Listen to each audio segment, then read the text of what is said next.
traveling really far, I had to stay and watch the plants be sorry. Tarragona un cop més aposta per la cultura. Aquest cop és el torn del REC, el Festival Internacional de Cinema de Tarragona.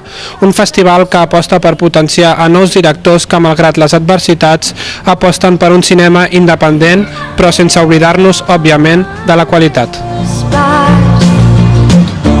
I just wanted to be by your side every day,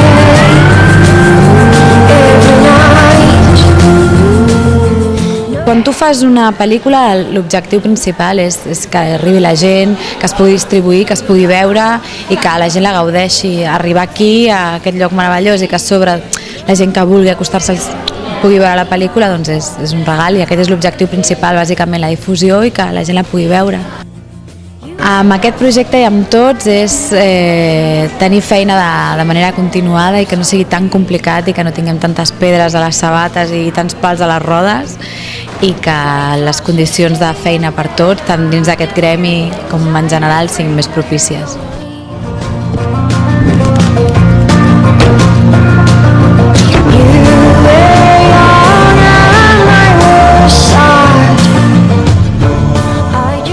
La veritat és que és curiós perquè la situació del REC és en certa mesura similar a la de la cultura en general, que costa aixecar projectes, costa tirar endavant, però en aquest moment, amb l'esforç de tots i més imaginació i més empenta, s'aconsegueix tirar endavant, potser no de la mateixa manera o amb el mateix tamany que abans, però sí cuidant i tenint cura de la qualitat i això. Bàsicament, posant-hi més hores i més esforç.